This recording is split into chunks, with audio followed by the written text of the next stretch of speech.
In the book of Matthew, chapter 15, again, the religious leaders coming to confront Jesus on something else they feel is against the law in order to trap him and eventually end his life.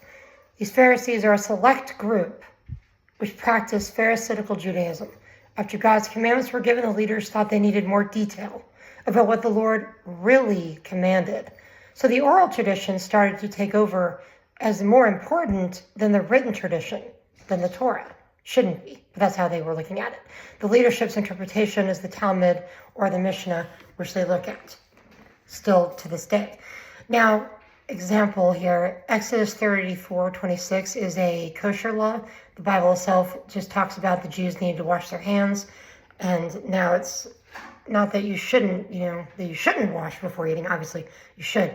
But they went, further on to that. So they're coming at Jesus with that whole, why are your disciples not doing this or that? The way that they should be 7 times this or 7, whatever. Like we're going into surgery or something instead of eating a meal.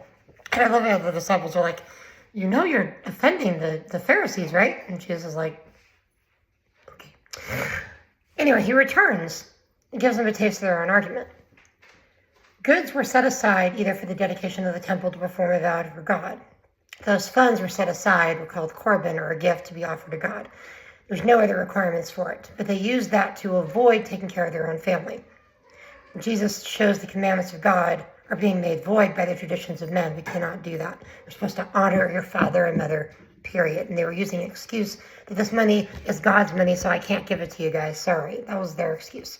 It's important for us to not just look at these conversations as moments of history with the Jews and the leaders. Don't avoid falling into the same trap as these leaders did, overburdening yourselves with things the Lord never asked you to do. He does command us to do things. Don't punish yourself over things that he never said. Trust the Lord to do good because you are his. Read the scripture, seek his voice, seek his heart, know what you are to do every day. God bless.